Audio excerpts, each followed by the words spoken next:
Hello and welcome. If you are settling in for the evening, finding your position, letting the blanket settle around you, letting the sounds and movements of the day begin to soften and recede, then you have come to exactly the right place.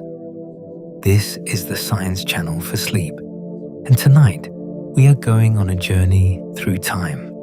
Not a short journey, not a journey of centuries or millennia. Tonight, we are traveling back through millions of years, and then through hundreds of millions of years, and then through billions of years, to a world so ancient and so different from the one you are resting in right now that it might as well be another planet entirely. Tonight, we are going to explore the world before the dinosaurs. Before we begin, if you enjoy this kind of calm, unhurried journey through the deep history of life on Earth, if this is the sort of thing you like to fall asleep to, or rest quietly alongside on a still evening, it would mean a great deal if you took a moment to like this video and subscribe to the channel. It truly helps more than you might expect. It helps other people find their way here, to this particular kind of quiet, and it helps this channel continue making exactly this kind of content. Content that is not in a hurry, that does not need to alarm or impress you, that simply wants to share something worth knowing before you rest. And if you feel like leaving a comment, we would genuinely love to know where in the world you are listening from tonight and what time it is there. It is always interesting discovering where listeners are tuning in from around the world. Someone may be lying in bed in a city in the northern hemisphere where autumn has arrived and the nights are long. Someone else may be in the warmth of a southern summer. Someone in the quiet hours before dawn, and someone just at the beginning of the evening. All of them here together in the same unhurried space, about to travel back through an almost incomprehensible span of time. Now, let us go back. The dinosaurs first appeared approximately 231 to 243 million years ago, during a period called the Triassic. They dominated the Earth for approximately 165 million years before the asteroid impact 66 million years ago brought their reign to an end, leaving behind only their feathered descendants, the birds, to carry the dinosaur lineage forward into the present. These are large numbers, but they are modest compared to what came before. The Earth is approximately 4.54 billion years old. If you wanted to watch the entire history of our planet at a rate of 1 year per second, it would take you more than 143 years to reach the end. The dinosaurs would not appear until you had already been watching for approximately 100 of those years. Complex animal life, the first creatures with shells and skeletons, the first things you might recognize as animals, would not arrive until approximately 125 years into your viewing. For the first 100 years, you would be watching a world inhabited only by things invisible to the naked eye. The Precambrian, the vast expanse of time before complex animal life, represents approximately 88% of Earth's entire history. Tonight, we are going to travel through all of it, slowly, with care, starting at the very beginning and moving forward through time until we arrive at the moment just before the first dinosaur took its first step. And along the way, we are going to encounter worlds that are strange and beautiful, and in some cases, almost unimaginably different from the world you are resting in tonight. Before we begin, there is a gentle correction worth offering for something that confuses many people and is completely understandable given how often it occurs. Dimetrodon, that striking animal with the large sail on its back, often sold as a toy alongside dinosaurs in museum gift shops, often depicted in the same illustrations as Tyrannosaurus and Triceratops, was not a dinosaur. It was not even closely related to dinosaurs. Dimetrodon lived approximately 295 to 272 million years ago, tens of millions of years before the first dinosaur existed, and it belonged to a group called the synapsids, the group from which mammals eventually evolved. Dimetrodon is, in the most technical sense, more closely related to you than it is to any dinosaur. It is a pre-dinosaur creature of the Permian period, and we will spend considerable time with it and its extraordinary world. Similarly, the woolly mammoth and the saber-toothed cat are not pre-dinosaur creatures. They are far more recent than the dinosaurs, living in the Ice Age that ended only a few thousand years ago. The pre-dinosaur world we are exploring tonight is something far older and far stranger. It is worth establishing, before we travel back, what the journey will feel like. We are going to move through time in order, beginning with the earliest Earth, moving through the first appearances of life, through the gradual transformation of the planet, through the extraordinary diversity of the Cambrian seas, through the colonization of the land, through the great coal forests of the Carboniferous, through the mammal-like creatures of the Permian, through the catastrophe that ended that world, and finally to the survivors who picked up the pieces, the ancestors of the animals that would eventually share the earth with the dinosaurs, and the ancestors of the animals that eventually became us. Researchers believe the pre-dinosaur world was not primitive or barren.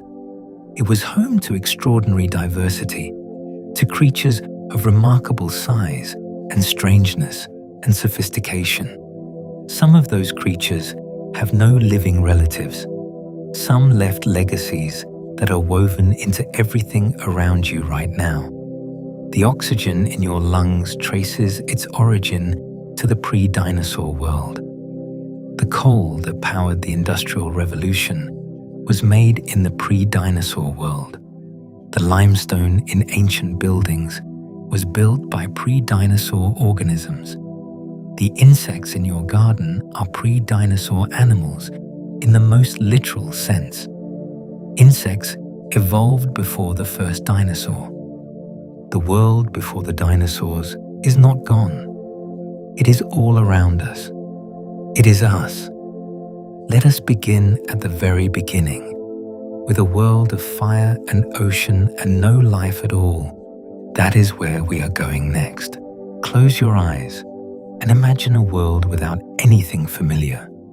No grass, no trees, no soil, no animals, no insects, no sound of wind in leaves or water over stones, because there are no leaves and the stones are bare. The sky is not blue. It is a deep orange-brown haze, thick with volcanic gases, without a trace of the oxygen that makes our sky its particular shade. The sun is smaller and dimmer than the one you know. The young sun was less luminous than the mature sun that shines today. But what the sky lacks in brightness, it compensates for in drama. Volcanoes are erupting almost continuously on every horizon, sending plumes of ash and gas into that thick orange sky. Meteors streak down through the atmosphere with terrible regularity, some of them enormous, each impact sending shockwaves across the bare rock landscape. The oceans exist.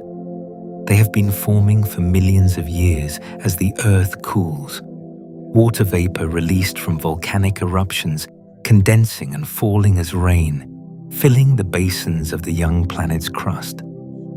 But these oceans are not the blue oceans you might imagine.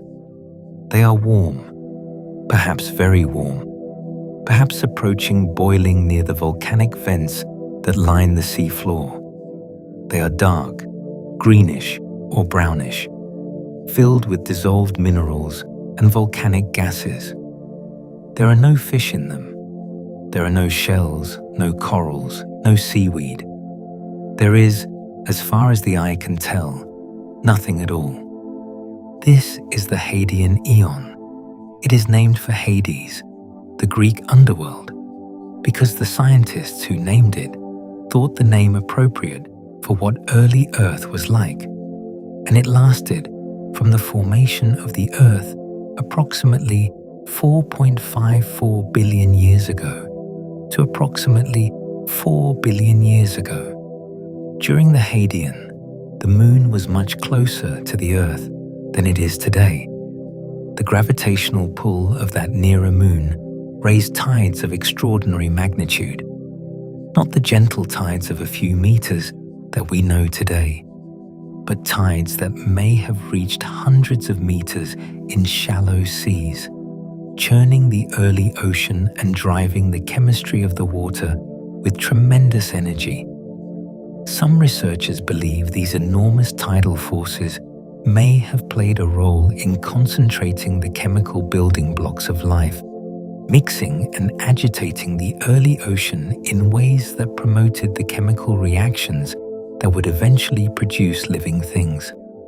The Hadean Aeon saw the end of the period of heavy meteorite bombardment, the late heavy bombardment approximately 4.1 to 3.8 billion years ago, a period when the inner solar system was being swept clean of the debris left over from the formation of the planets. The impacts were enormous by the standards of any later period. Some of them may have briefly boiled the oceans. The Earth's surface was constantly being remade, and yet, somewhere in this violent and seemingly inhospitable world, something remarkable happened. Life appeared. The earliest evidence for life on Earth dates to approximately 3.5 to 4 billion years ago. Chemical signatures in ancient rocks suggesting the presence of organisms that were processing carbon in ways that only biology does. The earliest fossil structures recognized as biological, stromatolites, layered domes and columns built by communities of microbial organisms, appear in rocks approximately 3.5 billion years old. Stromatolites are not dramatic structures. They are built slowly, layer by layer, by communities of bacteria, particularly cyanobacteria, that grow on the sea floor in shallow, sunlit water. Each layer is a thin mat of microbial life. Over time, sediment is trapped by the mat, and then a new mat grows on top of the sediment, and then more sediment, and then another mat.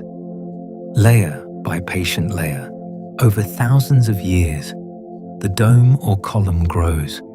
In the fossil record, these layered structures are visible in ancient rocks around the world, a quiet testimony to the persistence of life in an ancient world.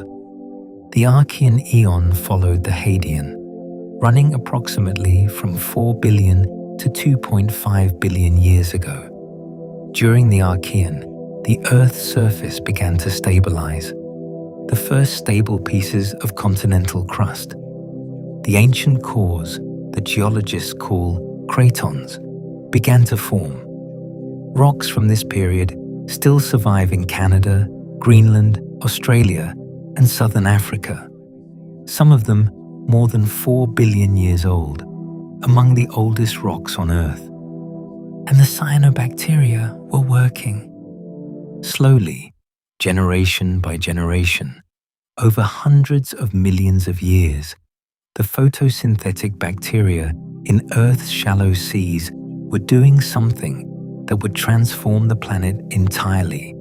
They were producing oxygen.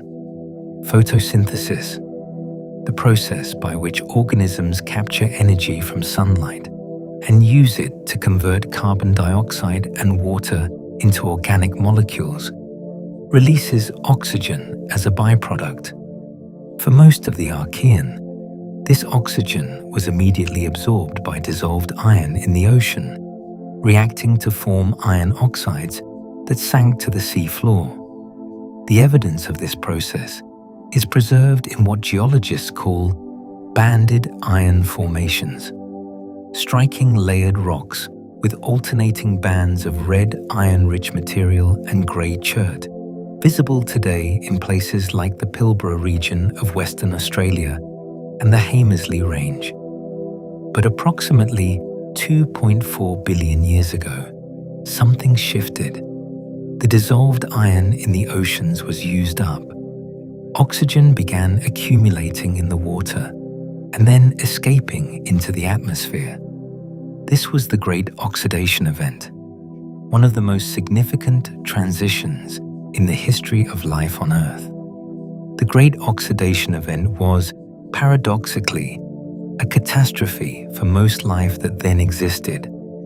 The organisms alive at the time were anaerobic. They had evolved in an oxygen-free world, and free oxygen was toxic to them.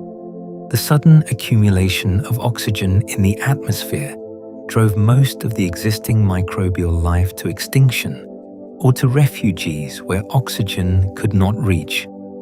The deep sediments, the interior of rocks, the oxygen-free zones of the deep ocean. This is sometimes described as the Great Oxidation Event, being one of Earth's earliest mass extinctions. But in a world transformed by oxygen, something else was becoming possible. The oxygen accumulating in the atmosphere over hundreds of millions of years would eventually reach concentrations sufficient to support the much more energetic metabolisms of complex, multicellular life.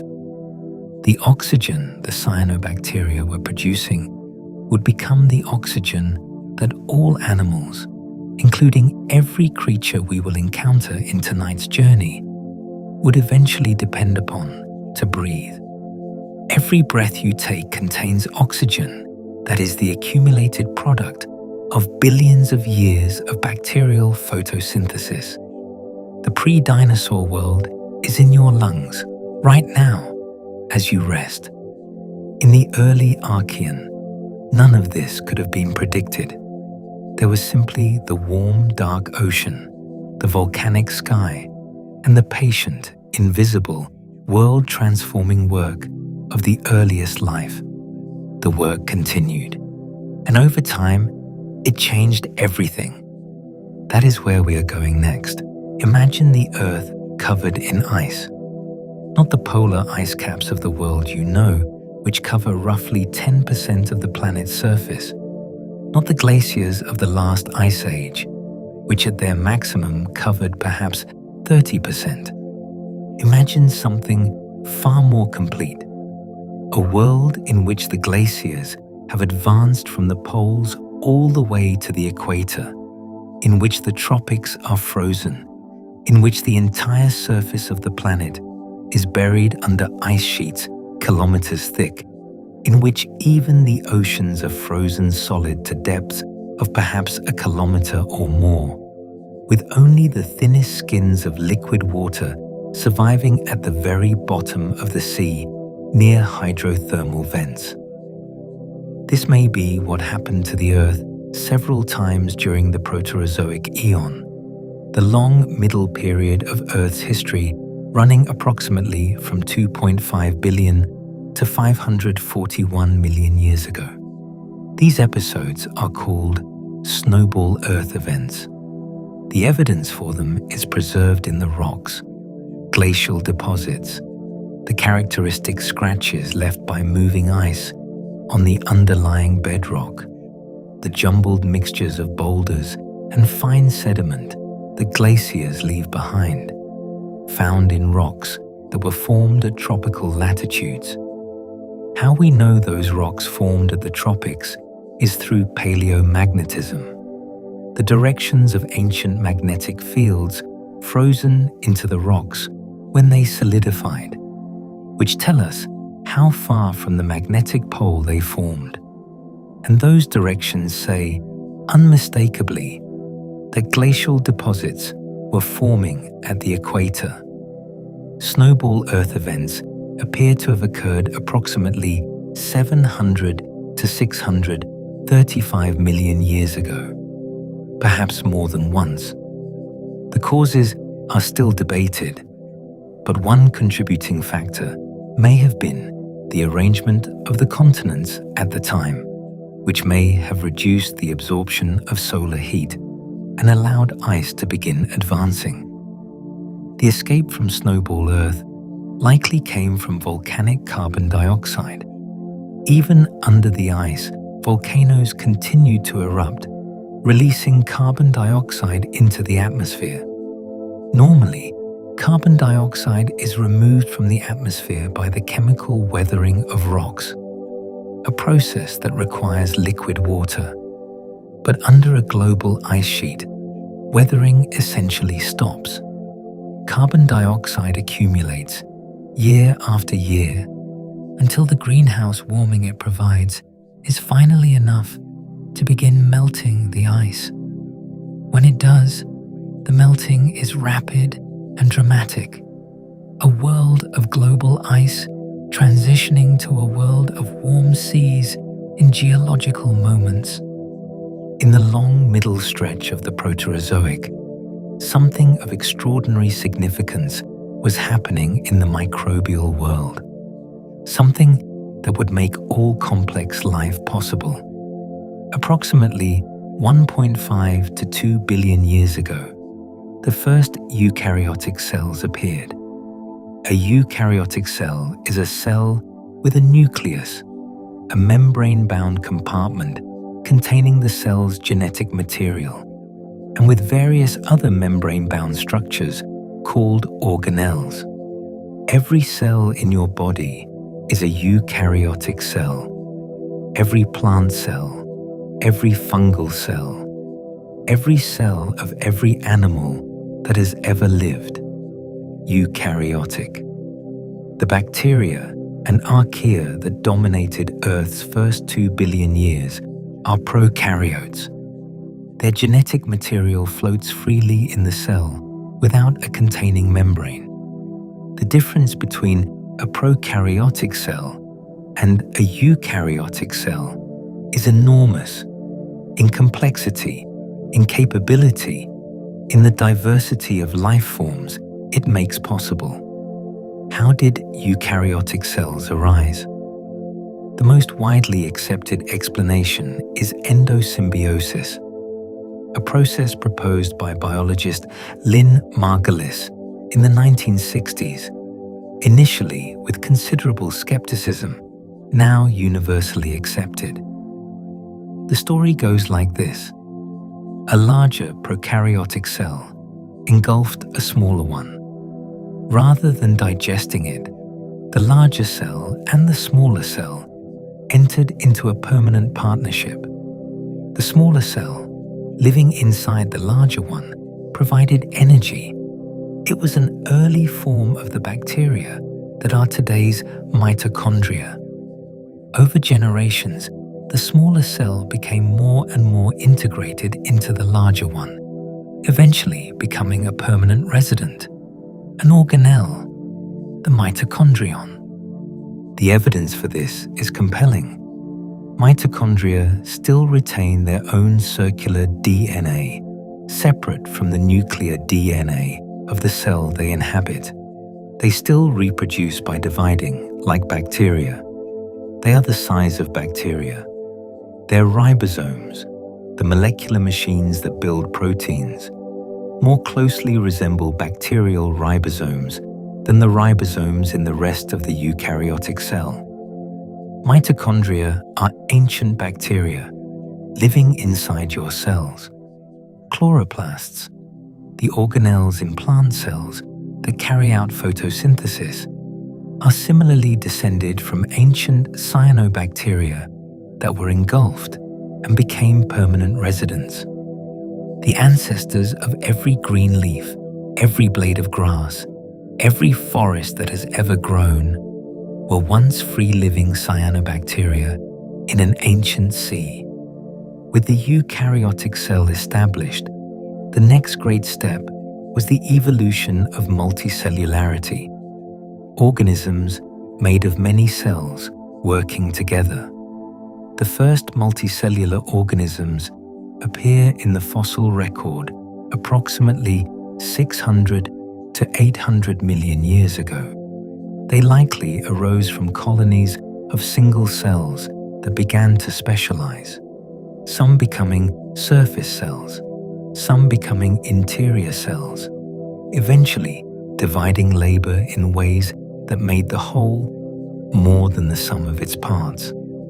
Over time, as the Proterozoic drew toward its close, oxygen levels in the atmosphere continued to rise slowly, driven by the photosynthetic work of billions of years of cyanobacteria.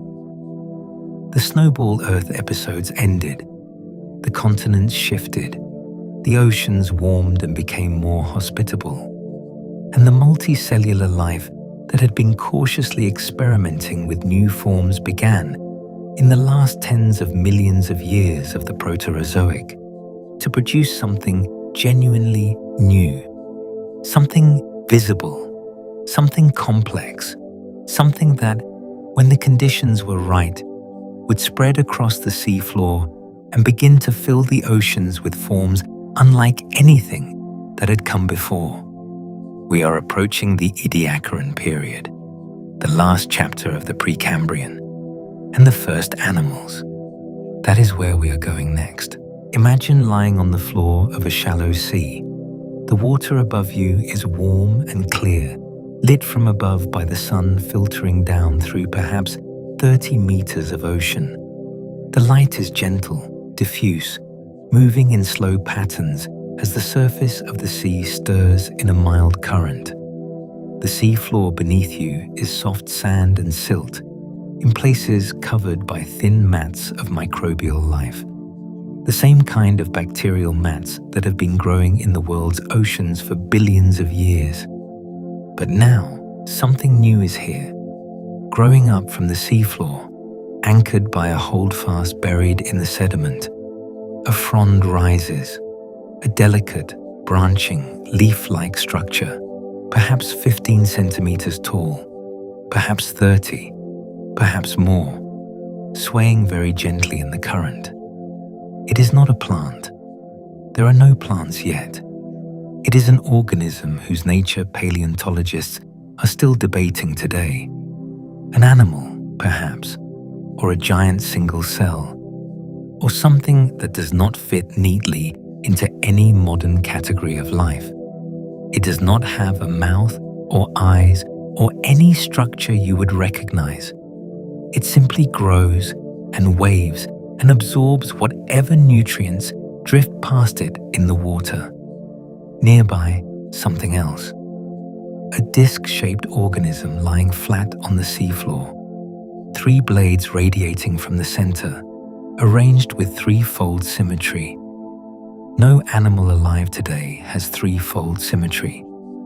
Every animal alive today either has twofold symmetry, a left side and a right side, or radial symmetry, like a starfish or a jellyfish, which can be divided into equal parts from the center in many directions. This creature belongs to neither category. It is something else entirely. And a little further across the seafloor, moving very slowly, if it is moving at all, the motion too slow to see, a ribbed oval shape, perhaps the size of a dinner plate, perhaps much larger. This is Dickinsonia, one of the most studied organisms of the Ediacaran period, and one of the most debated. This is the Ediacaran world. It lasted from approximately 635 to 541 million years ago. And in 2004, it was formally recognized as its own geological period, the last period of the Precambrian, the transitional chapter between the age of single-celled life and the explosion of animal diversity that would follow. The Ediacaran period is named after the Ediacara Hills of South Australia, where its characteristic fossils were first described in the 1940s by a geologist named Reg Sprigg. Sprigg was prospecting for minerals in the arid hills north of Adelaide when he found, impressed in the ancient sandstone, the outlines of organisms unlike anything he had seen before. Disc-shaped, frond-shaped, ribbon-shaped impressions. Soft-bodied organisms with no hard shells or skeletons, preserved by the particular chemistry of their burial in fine-grained sediment. These fossils were remarkable. They were complex, multicellular, organized, with definite body plans. And they were old, older than the Cambrian, older than the first shelly fossils, older than anything that had previously been recognized as complex life. One of the most significant of all Ediacaran discoveries was made not by a professional scientist, but by a 15-year-old schoolboy. In 1957, a student named Roger Mason was exploring the rocks of Charnwood Forest in Leicestershire, England, a place where ancient Precambrian rocks are exposed among the fields and trees of the English Midlands. In a quarry wall, he found an impression in the rock, a frond-like structure branching symmetrically, preserved in 560 million-year-old volcanic ash. It was named Charnia, after the forest where it was found. The discovery was significant because at the time, many scientists believed that complex life could not have existed before the Cambrian. Charnia pushed the record of complex multicellular life definitively further back into the Precambrian and helped establish the Ediacaran as a genuine chapter in the history of life. The Ediacaran organisms are described today from fossil sites on every continent: South Australia, the White Sea coast of Russia, Newfoundland, the Flinders Ranges of South Australia, Namibia, England. They take many forms. Dickinsonia was a ribbed oval organism, bilateral, with a central axis and ribs extending to either side. It grew from millimeters to more than a meter across. Recent analysis of lipid biomarkers, organic molecules preserved in the fossil, has found chemical signatures associated with animal cell membranes, providing evidence that Dickinsonia was indeed an animal of some kind. Tribrachidium had threefold symmetry and no counterpart in any living animal group. It lay flat on the seafloor, its three curved ridges radiating from a central point. Spriggina had a distinct head end and a segmented body.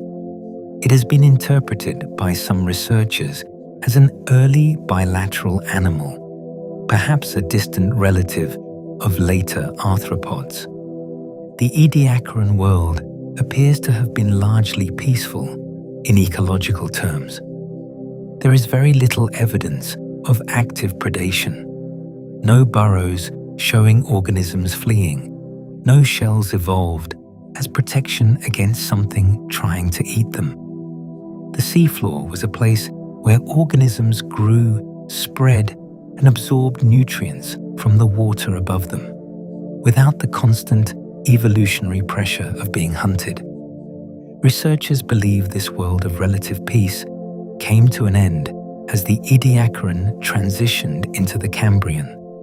The evidence of that transition includes the appearance in the latest Ediacaran rocks of the first simple tubes and shells, the first hard parts, possibly evolved in response to the first predators. And then, at the beginning of the Cambrian, the world changes profoundly. The Flinders Ranges of South Australia contain some of the world's finest Ediacaran fossil sites. Walking through those ranges, through the pale pink and orange rocks of the arid hills, you walk above a seafloor that existed more than 540 million years ago, preserved in the sediment, the ghosts of fronds and discs lying where they fell. It is one of the quieter and more remarkable things that the world contains. And what came next? What erupted from the Cambrian oceans just as the Ediacaran world was fading was something so extraordinary that scientists are still debating its causes more than a century after its discovery. That is where we are going next. Approximately 541 million years ago, something changed. The change was not instantaneous. In geological terms, it unfolded over millions of years.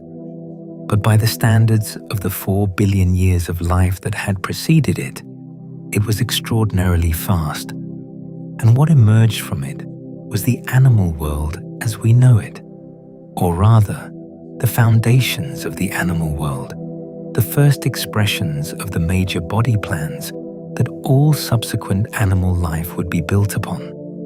This is the Cambrian explosion.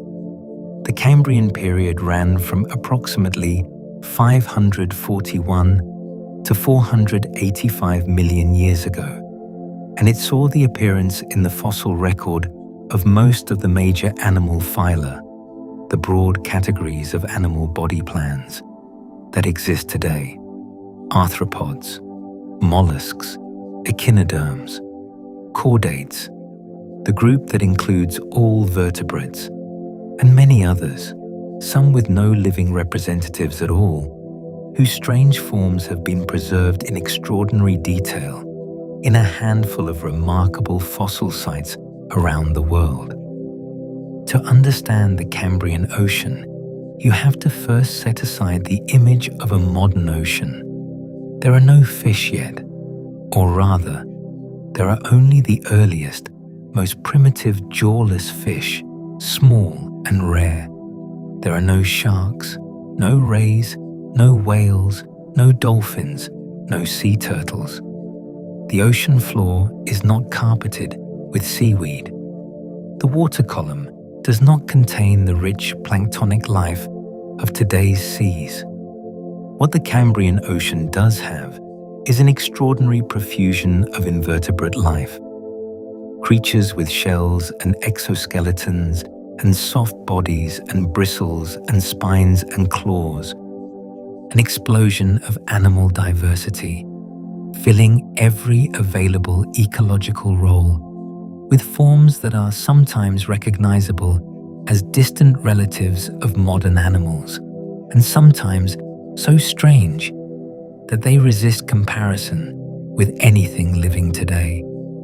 The most celebrated window into this world is the Burgess Shale, a fossil site in the Canadian Rocky Mountains of British Columbia, discovered in 1909 by Charles Walcott while he was conducting a geological survey of the area.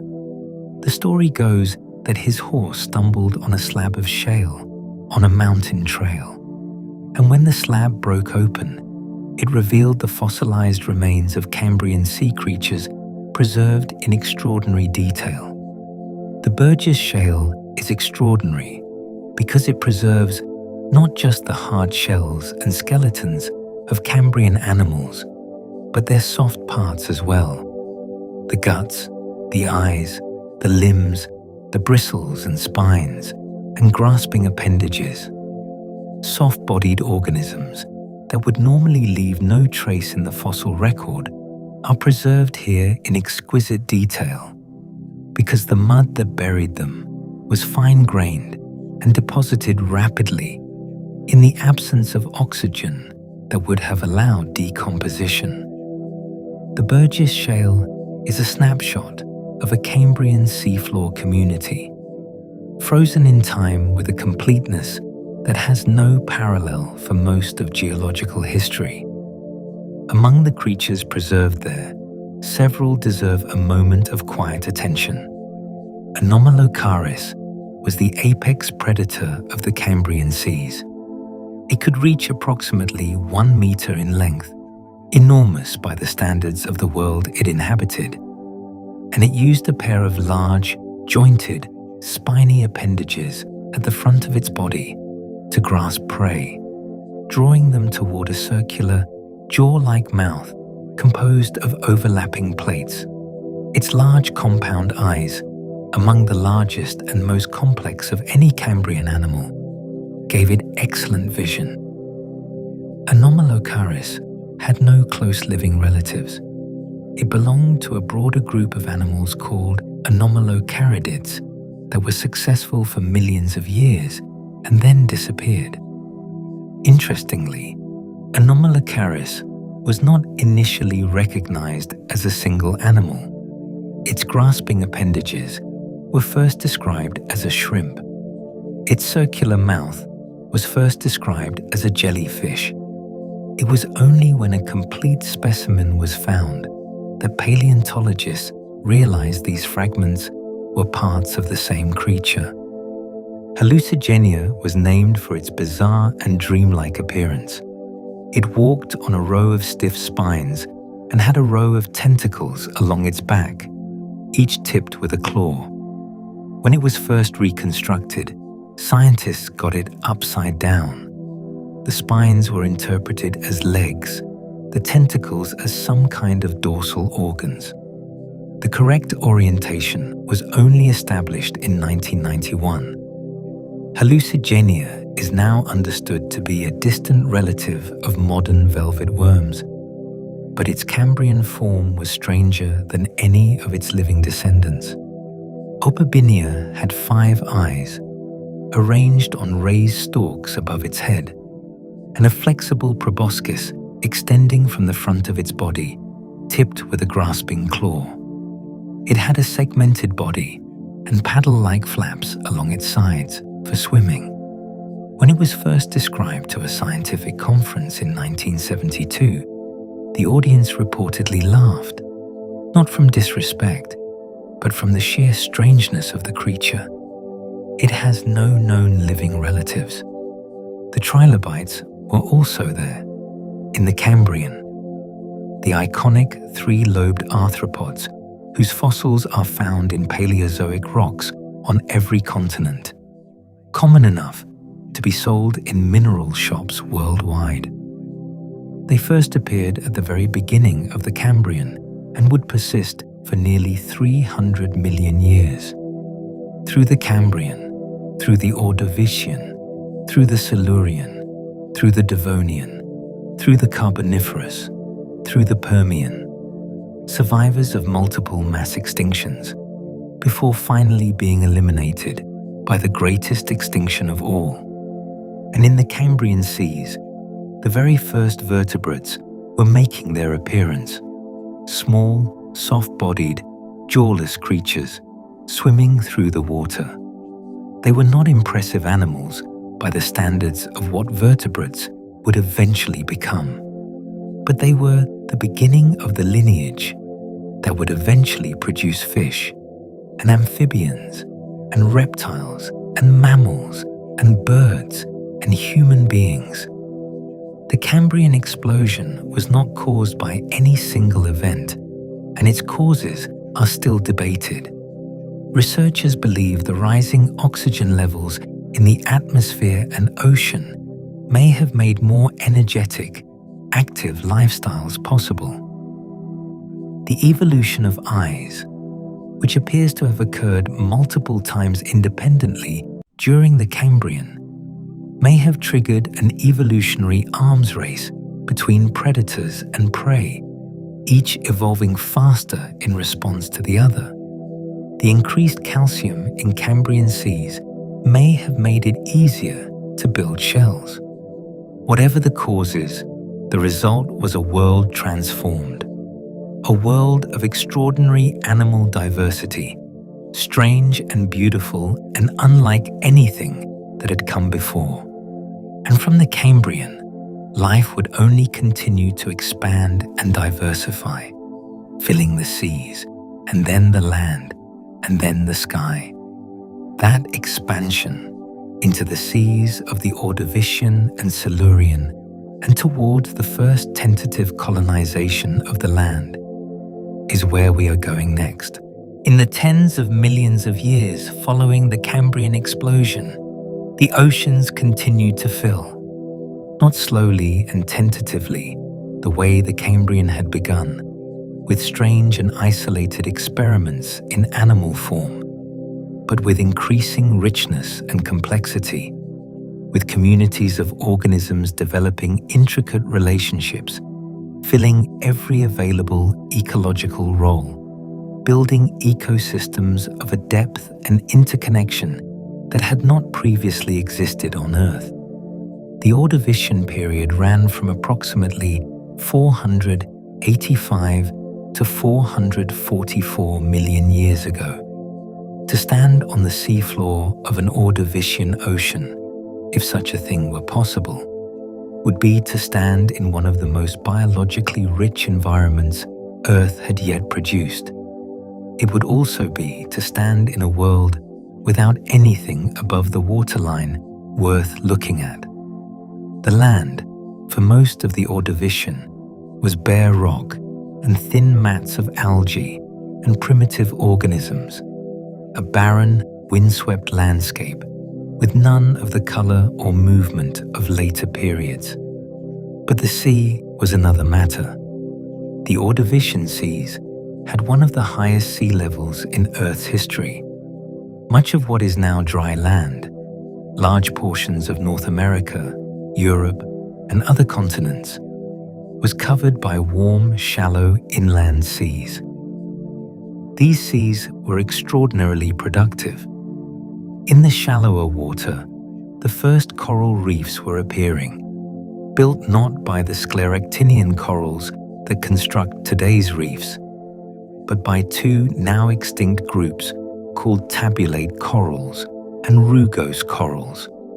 Tabulate corals build colonies of small, tube-like structures packed tightly together, forming mounded and branching reef structures. Rugose corals grew as solitary horns or as colonies, their internal structure creating a characteristic wrinkled, or rugose, appearance when cut in cross-section. These reefs were home to an extraordinary diversity of animals. Brachiopods, lampshells, carpeted the seafloor in immense numbers. They look superficially like clams, but they are a completely different animal, with a completely different internal anatomy. In the Paleozoic seas, brachiopods were the dominant shelled animals on the seafloor. They exist today, but in greatly reduced diversity and abundance. One of the groups that never fully recovered from the end Permian extinction. Crinoids, sea lilies, rose from the seafloor on long stalks, their feathery arms spread wide to filter food particles from the water. In some Ordovician and later Paleozoic seas, crinoids were so abundant that their skeletal fragments accumulated in layers meters thick. Entire limestone formations composed almost entirely of crinoid debris. Trilobites were everywhere, diverse, abundant, occupying ecological roles from predator to scavenger to filter feeder. Some were tiny, a few millimeters across. Some reached 30 centimeters or more. Some had elaborate eye structures with hundreds of individual lenses. Some were blind, living in the sediment. They are the most common Paleozoic fossil, and their diversity in the Ordovician gives some sense of how thoroughly they had come to dominate the shallow seas. Floating in the open water above the reefs and mudflats, were graptolites, colonial organisms that drifted through the ocean in branching, saw-like colonies, each tiny individual in the colony filtering food from the water. Graptolites were so abundant in Ordovician seas that their compressed carbon films are preserved in black shales around the world.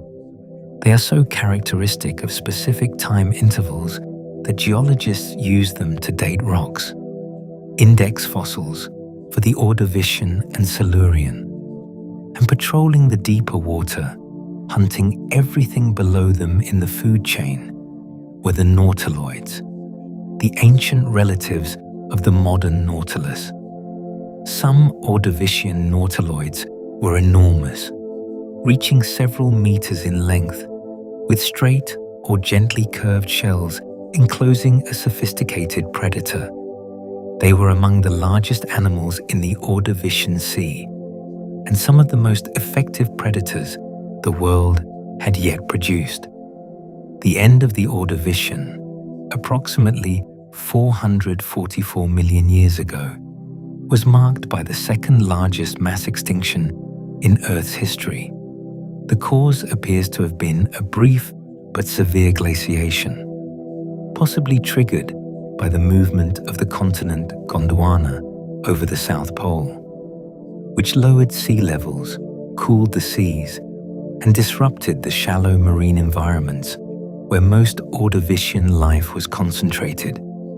Approximately 85% of Ordovician species were lost. The Silurian period, running from approximately 444 to 419 million years ago, saw recovery from that extinction and produced some of the most significant biological innovations in the history of life. The seas recovered and filled again with familiar Paleozoic life. But on land, something was beginning. The first vascular plants with internal tubes capable of transporting water and nutrients, began colonizing the terrestrial environment. The earliest were small and simple, little more than bare green stems with no leaves. Cooksonia, one of the most ancient known vascular plants, was a forking green stem a few centimeters tall, no larger than a small herb. But it represented a fundamental breakthrough, a plant that could stand upright on land and transport water from root to stem without needing to be constantly bathed in water. Following the plants onto the land came the animals. The first millipedes and centipedes, arthropods that could breathe air and move across dry surfaces, appeared in the Silurian. Modern scorpions are almost certainly descended from Silurian ancestors. These early terrestrial arthropods were small and probably depended on the margins of the sea or the banks of freshwater rivers and lakes. The fully terrestrial world was still being pioneered. In the sea, the Silurian also saw the development of the first true coral reefs since the Ordovician extinction, and, crucially, a major innovation in vertebrate evolution. The evolution of jaws. The first vertebrates had been jawless, passive filter feeders or graspers of soft food. With the evolution of jaws, new ecological roles opened up. Jawed fish could bite, could process harder prey, could access food sources unavailable to jawless ancestors. This innovation would eventually produce the extraordinary fish diversity of the Devonian. The Silurian seas were also home, in their later phases, to the Eurypterids, the sea scorpions, at the peak of their diversity. Some were small. Some reached nearly 2.5 meters in length, making them the largest arthropods the world has ever known. One world was becoming richer, and another world, the world on land, was just beginning. That land world would transform in the Devonian into something extraordinary, with forests for the first time, and fish of remarkable diversity, and the very first four-limbed animals stepping cautiously onto the shore. That is where we are going next. The Devonian period ran from approximately 419 to 359 million years ago, and it is sometimes called the Age of Fishes, a name that only partially captures the extraordinary richness of this world. Yes, the seas of the Devonian were dominated by fish as never before.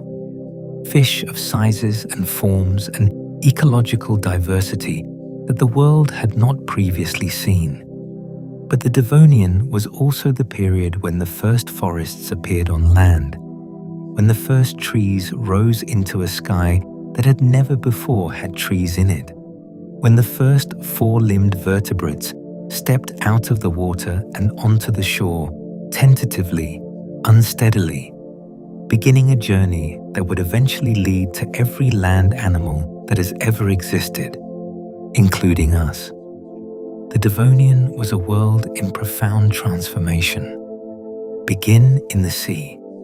The Devonian oceans were warm and rich and full of life. The reefs that had recovered from the end Ordovician extinction had grown again, diverse and productive, supporting a complex community of organisms. But the most striking thing about the Devonian Sea was its fish. There were jawless fish, descendants of the earliest vertebrates, covered in bony armor, filtering food from the water or scraping algae from surfaces. There were early sharks, already recognizable in their basic body plan, already hunting with the efficiency that has made their lineage one of the most successful in vertebrate history. There were lobe-finned fish, fish with paired fins supported by bones arranged in patterns that foreshadow the bones of tetrapod limbs. And there were the placoderms. The placoderms were extraordinary creatures. They were armored fish, with bony plates covering their heads and the front portions of their bodies. And they were the dominant vertebrates of the Devonian seas. They came in many sizes and ecological forms, from small bottom dwellers to open water predators of impressive scale. The most famous placoderm was Dunkleosteus. Dunkleosteus could reach 8 to 9 meters in length, an animal as long as a school bus. It had no teeth in the conventional sense. Instead, its jawbones themselves were sharpened into blades, self-sharpening, because the upper and lower blades rubbed against each other as the mouth opened and closed, keeping the edges keen. Its bite force has been estimated at approximately 7,400 newtons, comparable to a large crocodile, and capable of biting through the shells and armor of virtually anything alive in the Devonian Sea. Dunkleosteus was an apex predator of a world that had never before had apex predators of such size and capability. In Devonian seas, it was among the most formidable animals Earth had yet produced. And yet the placoderms, for all their success, for all their diversity, for the hundreds of millions of years they seemed to promise, went completely extinct at the end of the Devonian. Not reduced, not diminished, gone, completely, without descendants. The placoderms vanished from the fossil record at the end of the Devonian, and nothing like them was ever seen again. On land, the Devonian world was undergoing its own transformation. Before the Devonian, land was largely bare. There were thin mats of algae and lichens on moist rock surfaces. There were the small pioneer vascular plants of the Silurian. But there were no forests, no soil in any meaningful sense, no tall structures of any kind. The Devonian changed all of this. By the middle of the Devonian, the first true forests were appearing. Not forests of trees as we know them, but forests of giant club mosses and horsetails and fern-like plants, some reaching 10 meters, 20 meters, into a sky that had never had trees before. Archaeopteris, a tree-like plant with a woody trunk and fern-like leaves, was one of the first true trees, reaching perhaps 30 meters in height by the late Devonian. The Devonian forest would have been strange to walk through. The plants were recognizable as plants, but their structure and form differed from any modern forest. There was also something entirely mysterious. Prototaxites were structures that rose from the Devonian landscape like giant pillars, up to 8 meters tall, roughly cylindrical, looking in superficial outline something like tree trunks. For over a century, they were debated. Were they algae, fungi, plants? Their internal structure showed no wood, no leaves, no reproductive structures associated with any plant group. The current understanding is that Prototaxites were enormous fungi, the fruiting bodies of a fungal organism that grew to extraordinary sizes in the carbon-rich, oxygen-increasing environment of the early Devonian land. Picture the early Devonian landscape. No grass, no flowering plants, strange pillar-like fungal structures rising 8 meters from bare ground. The first low forests of primitive trees beginning to spread. And somewhere in the shallow water, at the edge of this landscape, in the warm rivers and coastal swamps, something was about to happen that would change the vertebrate world forever. The fish-to-land transition was a process, not a moment. It involved lobe-finned fish, fish whose paired fins were supported by bones arranged in a pattern that, under evolutionary pressure, could be modified into limbs. Eusthenopteron was a lobe-finned fish of the Devonian whose internal fin structure already contained bones recognizable as precursors to the humerus, radius, and ulna of tetrapod forelimbs. It was still a fish in its habits and ecology, but it carried within its fins the blueprint for an arm. Tiktaalik, discovered in 2004 in the Canadian Arctic and described in 2006, was a transitional form. It had fish-like scales and gills, but it also had a neck, the first known vertebrate with a distinct neck, able to move its head independently of its body, and it had primitive wrist bones, capable of allowing it to prop itself up on its fins in shallow water. Tiktaalik could do something no fish before it could do. It could do a push-up. Acanthostega and Ichthyostega were true tetrapods. They had 4 limbs with digits, but they were still primarily aquatic. Acanthostega had 8 digits on each limb. Ichthyostega could probably drag itself short distances onto land, but could not walk efficiently there. The first land vertebrate trackways, footprints preserved in rock, date to approximately 397 million years ago.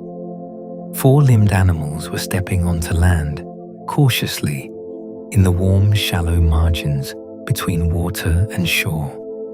The late Devonian mass extinction, approximately 359 million years ago, ended this world, killing approximately 75% of species, particularly affecting marine life.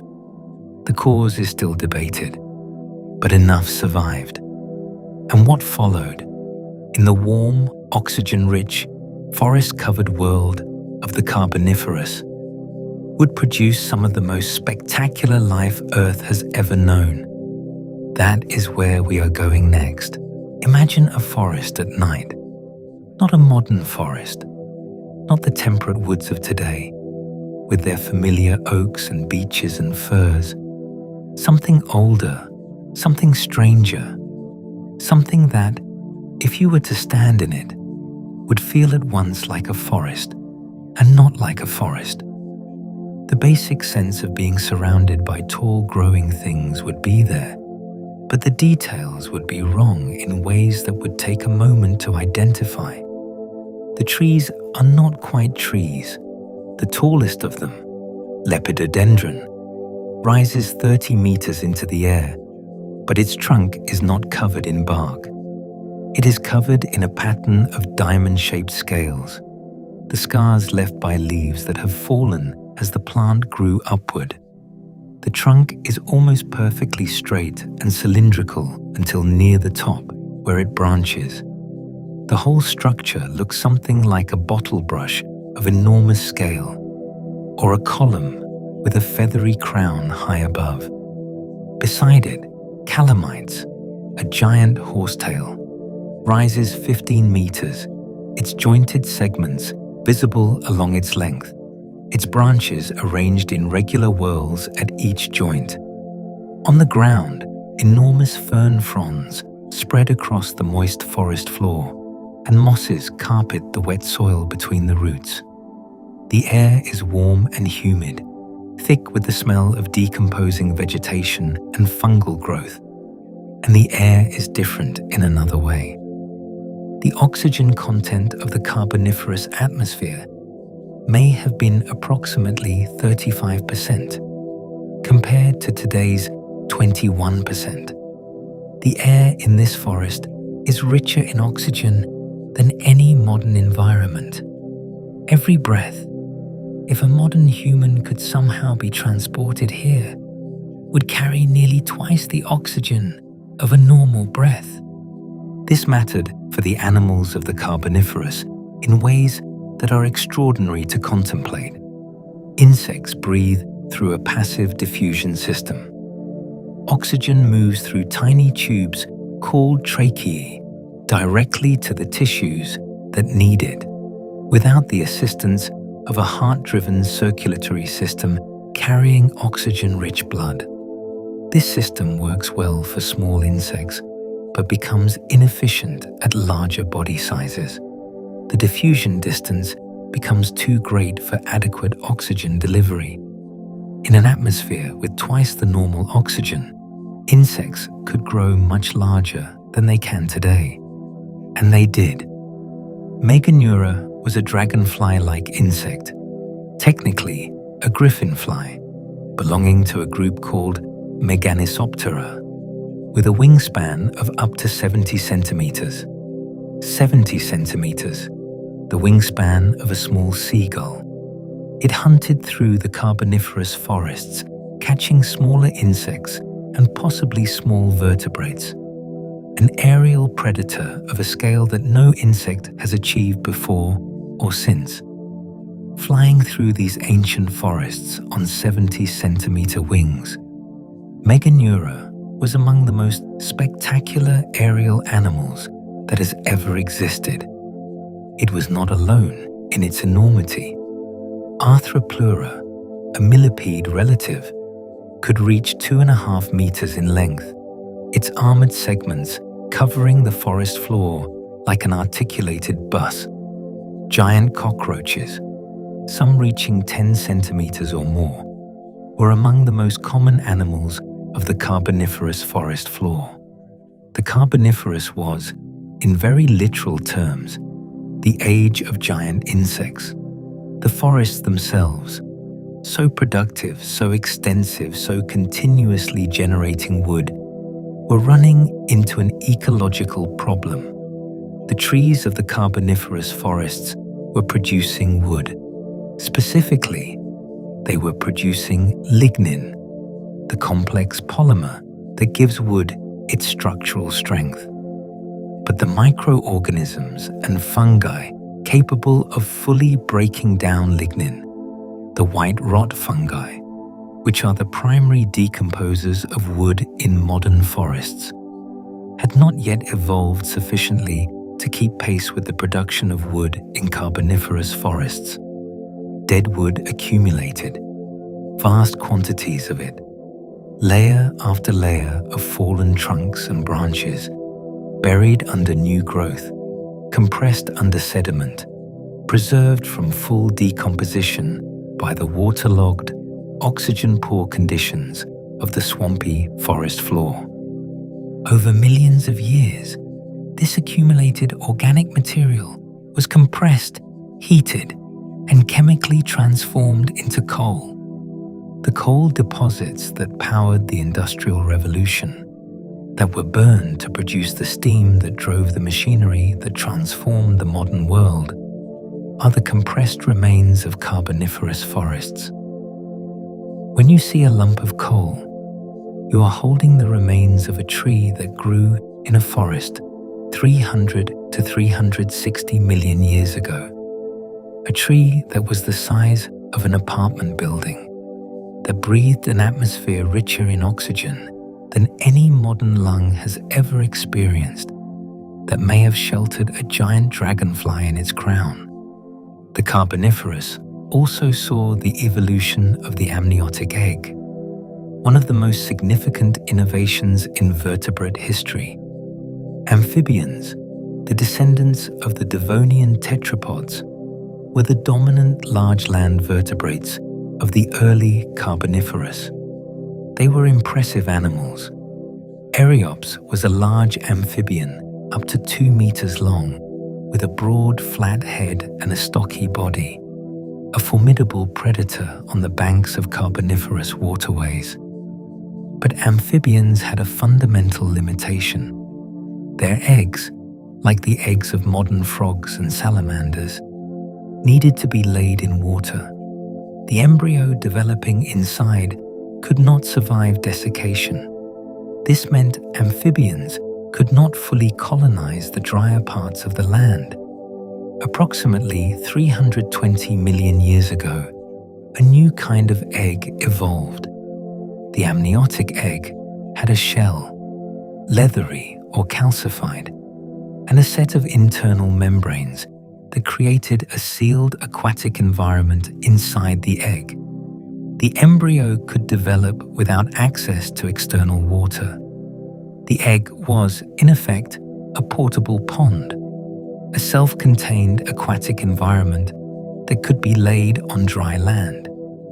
The animals that produced amniotic eggs, the amniotes, were freed from the water in a way that amphibians never were. They could colonize the interior of continents, the dry uplands, the regions far from any lake or river. The amniote lineage would eventually split into 2 great branches, the synapsids, which would give rise to mammals, and the diapsids, which would give rise to reptiles and eventually to dinosaurs and birds. The Carboniferous was drawing to a close, and the world was about to change again, moving from the warm, wet, oxygen-rich coal forests to a different kind of world entirely. A world of one vast landmass of new and extraordinary creatures, of the richest and most complex pre-dinosaur ecosystems Earth had yet produced, and of a catastrophe waiting just beyond the horizon. That world, the Permian, is where we are going next. The Permian period lasted from approximately 299 to 252 million years ago, a span of 47 million years, longer than the entire Cenozoic era in which we currently live. And it produced a world unlike any that had come before it, or any that would come after it. By the Permian, the continents had assembled into Pangaea, a single vast supercontinent that covered nearly 1/3 of the Earth's surface, stretching from pole to pole, from the tropics to the high latitudes. The rest of the globe was one enormous ocean, Panthalassa, broken only by a few smaller landmasses and shallow continental shelves.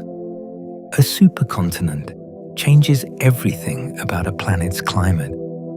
In a world of many scattered continents, the ocean moderates temperatures. Coasts are warmed in winter and cooled in summer by the vast thermal mass of the surrounding sea. In a world of one enormous landmass, the interior of the continent is as far from the ocean as it is possible to be. In the deep interior of Pangaea, the climate was extreme, baking hot in summer, bitterly cold in winter, and dry almost year-round because the moisture from the ocean could not penetrate to the center of such a vast landmass. The interior of Pangaea was one of the largest deserts Earth has ever known. But the margins of Pangaea, the coasts, the tropical regions, the river valleys, supported ecosystems of extraordinary richness, and the dominant animals of those ecosystems were unlike anything that had come before. They were the synapsids. The synapsids were not mammals, but they were the ancestors of mammals, the group from which all modern mammals, including human beings, eventually evolved. In the Permian, they occupied the ecological roles that mammals would later fill. They were the dominant predators. They were the dominant large herbivores. They filled the world's land ecosystems with a diversity of form and behavior that would not be equaled until the mammals came to prominence tens of millions of years later. The most famous of the Permian synapsids, the one whose distinctive silhouette is recognized by almost anyone who has ever visited a natural history museum, is Dimetrodon. Dimetrodon was not a dinosaur. It bears repeating because the confusion is so common and so understandable. Dimetrodon has been sold as a dinosaur toy for generations, displayed alongside Tyrannosaurus and Triceratops in countless museum gift shops and children's books. But Dimetrodon lived approximately 295 to 272 million years ago, tens of millions of years before the first dinosaur took its first step. And it was not a reptile in the evolutionary sense we typically mean. It was a synapsid. It belonged to the lineage from which mammals evolved, and it was more closely related to you than it was to any dinosaur. Dimetrodon was a large predator, some species reaching 3 meters in length, with a distinctive large sail on its back. The sail was formed by enormously elongated spines of the vertebrae, connected by a membrane of skin. Its function has been debated for generations. The leading hypothesis is thermoregulation.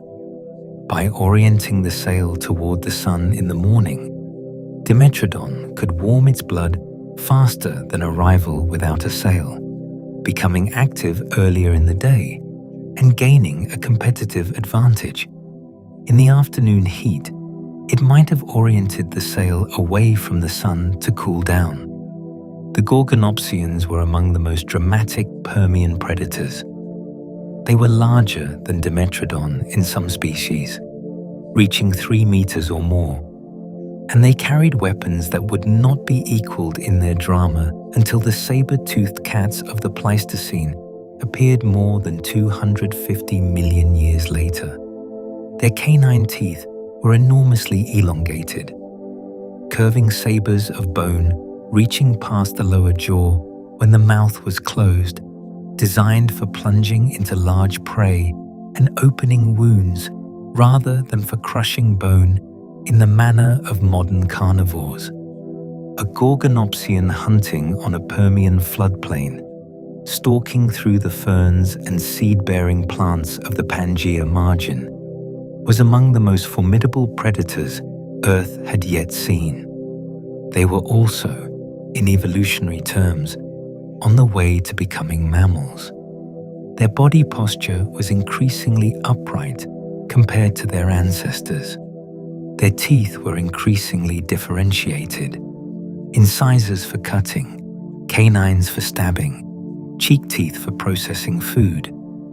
The beginning of the complex dental differentiation that characterizes mammals. The plant eaters of the Permian were extraordinary in their own right. Dicynodonts, meaning two dog teeth, were among the most successful Permian herbivores. They had a turtle-like beak for cropping vegetation and two prominent canine tusks. They came in many sizes, from small burrowing species to large forms that would have resembled robust pigs or small hippos. They were enormously successful, found on every continent where Permian terrestrial rocks are preserved. And some lineages would survive the great extinction that ended the Permian, persisting into the Triassic. The largest pre-dinosaur land animal yet known was a dicynodont. Lysowitzia, discovered in Poland in 2018 and still being studied, was a giant dicynodont from the very end of the Triassic that may have approached 9 tons, comparable to a modern elephant. It challenges the assumption that truly large land animals only arose after the dinosaurs dominated the terrestrial world.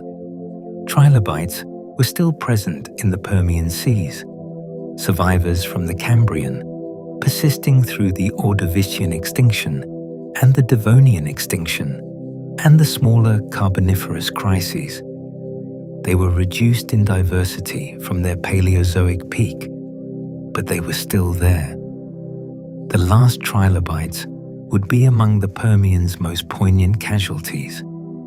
The Karoo Basin in South Africa preserves one of the world's most complete records of this Permian world. In the vast eroded landscape of the Karoo, rivers cut through ancient mudstones and siltstones that were once the floodplains of a Permian river system. And in those mudstones are the bones of gorgonopsians and dicynodonts and other synapsids lying exactly where they died, preserved in extraordinary detail. Walking through the Karoo, through that flat, dry, ancient landscape, you walk above a world that ended 252 million years ago. A world that was rich and complex and in its way magnificent. A world on the edge of the greatest catastrophe in the history of life. Because what was coming, what the Siberian traps would bring, was something from which the world would take millions of years to recover. That is where we are going next. Approximately 252 million years ago, something happened that reset the living world almost entirely. It did not happen in an instant. It may have unfolded over thousands of years or tens of thousands of years. A geological eye blink, but an eternity by the standards of the organisms living through it. It was driven primarily by volcanic eruptions of a scale that is difficult to comprehend. Eruptions that continued, perhaps intermittently, for hundreds of thousands of years. And when it was over, approximately 96% of all marine species and approximately 70% of all terrestrial vertebrate species were gone. This was the Permian Triassic extinction event. It is sometimes called the Great Dying, and it remains, by every measure that paleontologists use, to assess mass extinctions, the worst that life on Earth has yet experienced. The cause begins in what is now Siberia. Approximately 252 million years ago, a vast volcanic system, now called the Siberian Traps, began erupting. The eruptions were not concentrated at a single volcano. They were flood basalt eruptions, enormous outpourings of lava from long cracks and fissures in the Earth's crust, covering an area approximately the size of Western Europe in lava to depths of kilometers. The lava itself was destructive where it flowed, but it was what the eruptions put into the atmosphere that was catastrophic. The magma of the Siberian Traps rose through thick sequences of coal, limestone, and salt-bearing rock. As it heated and vaporized these rocks, it released carbon dioxide, sulfur dioxide, chlorine compounds, and other gases in vast quantities. Carbon dioxide, a greenhouse gas, accumulated in the atmosphere, driving rapid global warming. Sulfur dioxide formed sulfuric acid aerosols that initially caused cooling and acid rain. And as the eruptions continued, the composition of the atmosphere changed in ways that the organisms alive at the time could not adapt to quickly enough. Global temperatures rose rapidly, perhaps 10 to 15 degrees Celsius in a geologically short period. For organisms that had evolved in the relatively stable climate of the late Permian, this change was too fast, too severe, and too sustained. In the oceans, the warming had multiple effects. Warmer water holds less dissolved oxygen, and ocean temperatures rising by 10 or more degrees meant that oxygen levels in the water dropped dramatically. The deep ocean became anoxic, almost entirely oxygen-free, deadly to the complex, oxygen-dependent organisms that had inhabited it for hundreds of millions of years. Carbon dioxide dissolving into the ocean acidified the water, making it difficult or impossible for organisms with calcium carbonate shells, ammonites, brachiopods, corals, many echinoderms, to maintain those shells. The extinctions in the ocean were catastrophic. The trilobites, survivors of every previous extinction, present in the world's oceans for nearly 300 million years, were completely eliminated, not reduced, not pushed to the margins, completely, finally gone. The last trilobite died in the Permian-Triassic extinction, ending one of the most successful and long-lived animal lineages in the history of life. The coral reefs, which had recovered from the end Ordovician and late Devonian extinctions and built some of the most productive ecosystems of the Paleozoic, collapsed. Both the tabulate and rugose coral groups were completely eliminated. There would be no coral reefs on Earth for approximately 10 million years after the extinction, an enormously long gap in the existence of a feature that had characterized warm seas for hundreds of millions of years. On land, the losses were almost equally severe. The Gorgonopsians, the saber-toothed apex predators of the late Permian, one of the most distinctive groups of Permian animals, were completely eliminated. Not a single Gorgonopsian lineage made it through. Most of the remarkable diversity of Permian synapsids went with them. The world that had been rich with mammal-like creatures of many ecological roles was stripped almost clean. The predators were gone. Many of the herbivores were gone. The complex ecological relationships that had developed over tens of millions of years, the predators and prey and ecological specialists of the Permian world, dissolved. The Permian seas fell nearly silent. The land grew quieter. The diversity of the living world contracted to a fraction of what it had been.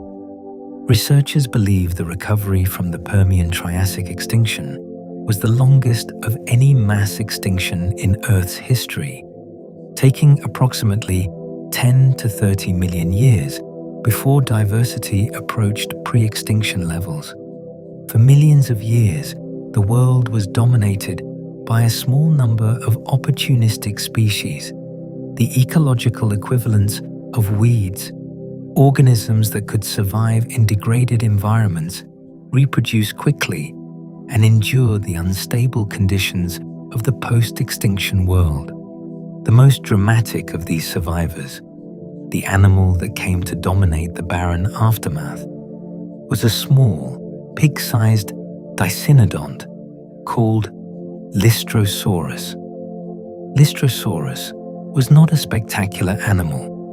It was not large, not fast, not formidably armed.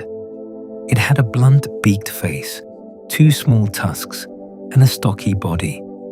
It was a herbivore, eating whatever plant material it could find. But it was tough, flexible, and evidently capable of surviving conditions that killed almost everything else. In the immediate aftermath of the extinction, Lystrosaurus may have constituted more than 95% of all land vertebrate individuals in some regions. A single species, dominating a world almost empty of large animals. And in the seas, the oceans that had once teemed with trilobites and coral reefs and diverse mollusks and fish were quiet. The recovery was slow. Life was rebuilding from almost nothing. But life was rebuilding. It always does.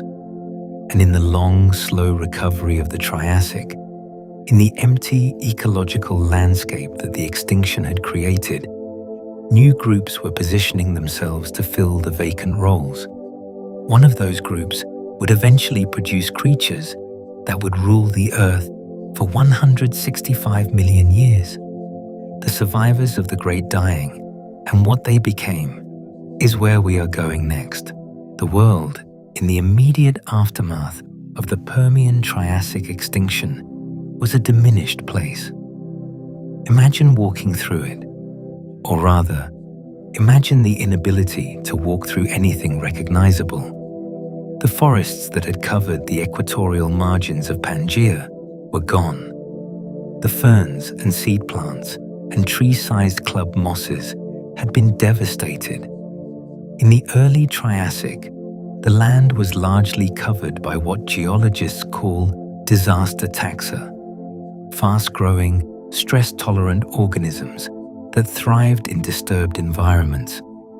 The most common plant in the earliest Triassic may have been a small fern called Pleuromia, not impressive by any measure, but tough enough to survive where almost everything else had perished. The rivers ran red, not with blood, but with the iron-rich sediment of eroding hillsides stripped of their vegetation. Without plant roots to hold the soil in place, erosion accelerated enormously in the aftermath of the extinction. The early Triassic geological record in many parts of the world is dominated by red mudstones, bright oxidized sediments deposited by rivers in a landscape almost bare of stabilizing plant cover. In this simplified, impoverished world, one animal moved through the scrubby vegetation and along the riverbanks with relative ease: Lystrosaurus. Fossils of Lystrosaurus have been found in South Africa, India, Russia, China, and Antarctica, on what were once connected landmasses of Pangaea, separated today but joined at the time. Its distribution was global. In some fossil beds, it is the only vertebrate found, not the most common species, but the only species. The post-extinction world was, in places, essentially the Lystrosaurus world. Why did Lystrosaurus survive when so much else did not? Researchers believe several factors contributed. Its small to medium size meant it required less food than larger animals. Its dietary flexibility.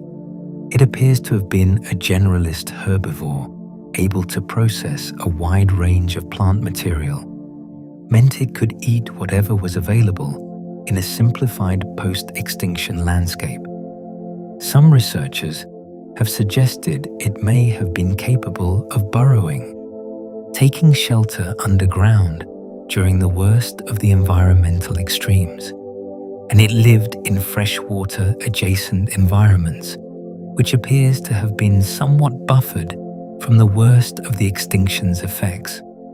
Whatever the reasons, Lystrosaurus endured, and its fossils on multiple continents, placed there by the geography of Pangaea, preserved by the particularity of its survival, are today among the most recognizable and most studied of all Permian-Triassic boundary survivors.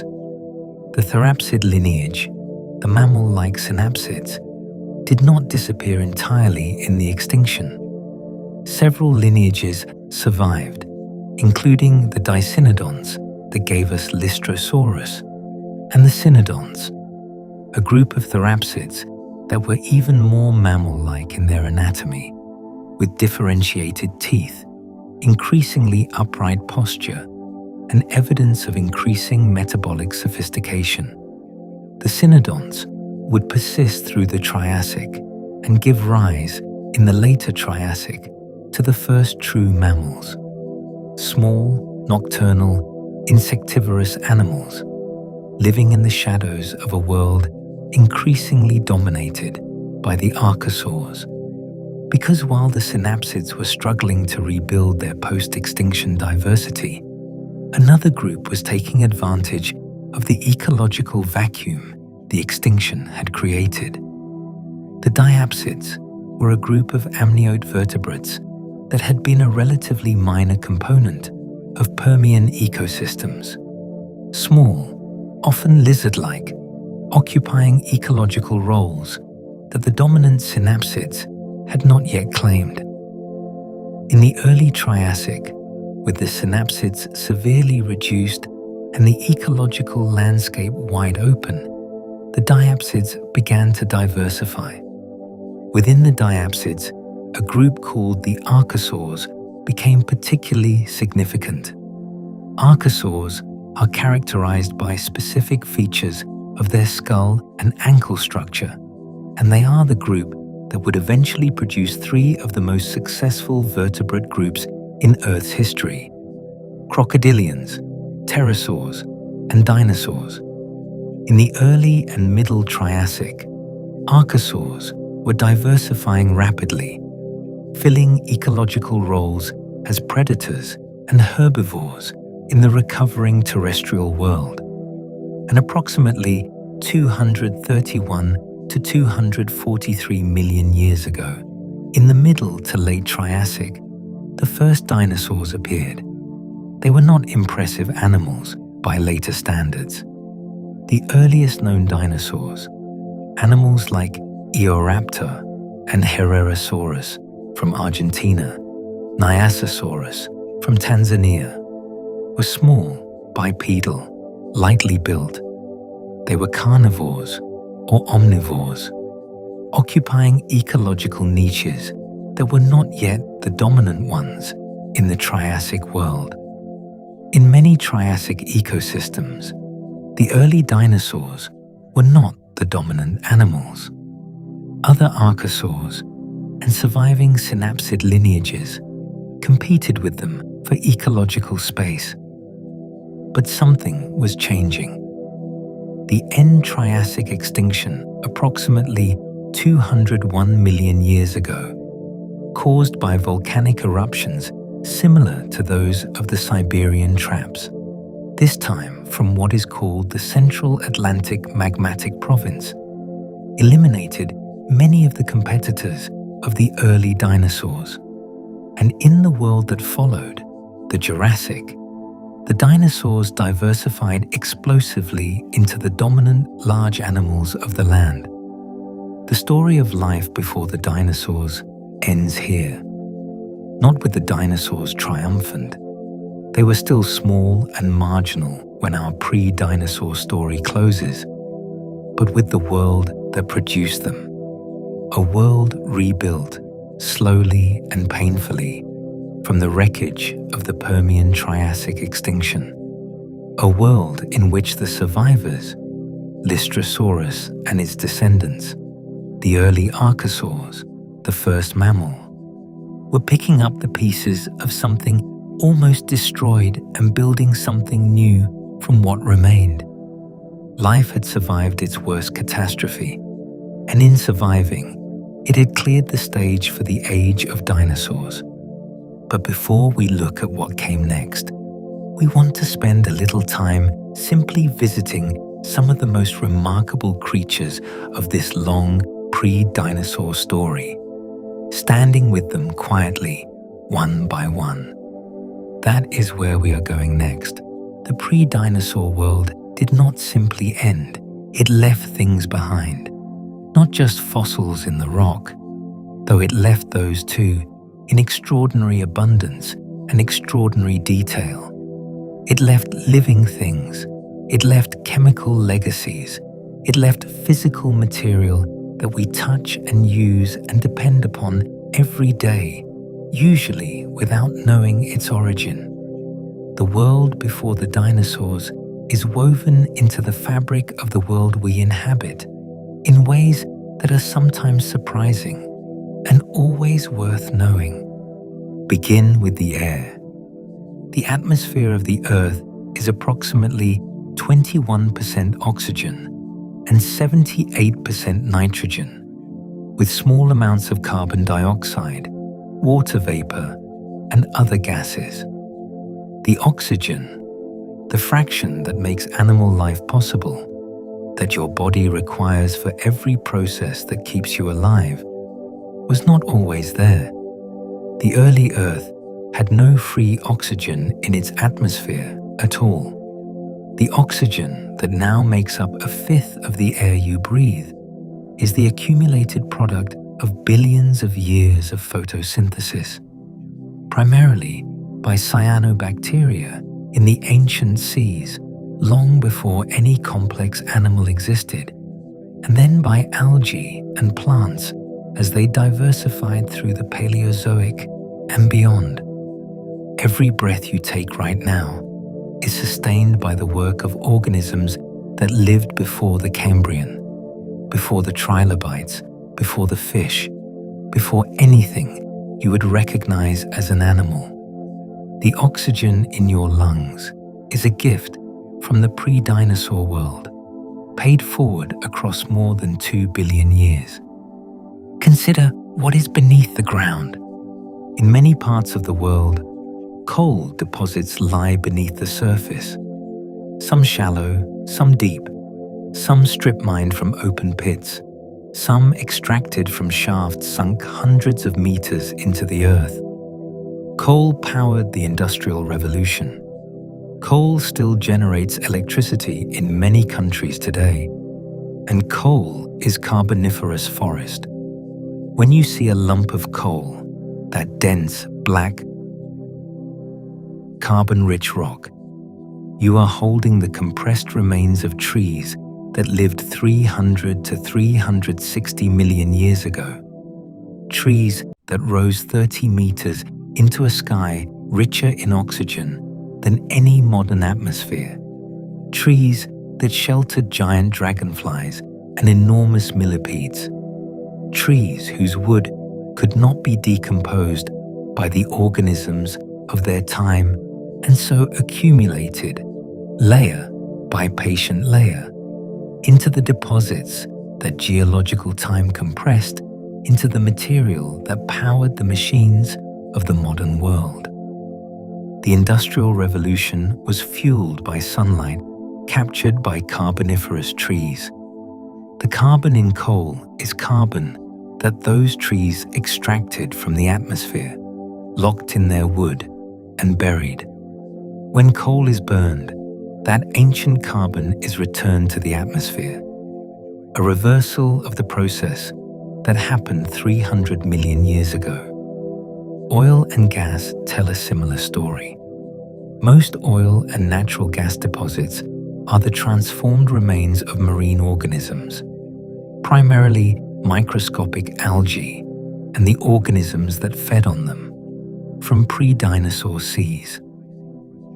The Devonian and Carboniferous oceans were particularly productive, and their organic remains, buried in seafloor sediment and subjected to heat and pressure over millions of years, became the oil and gas that much of the modern world depends upon.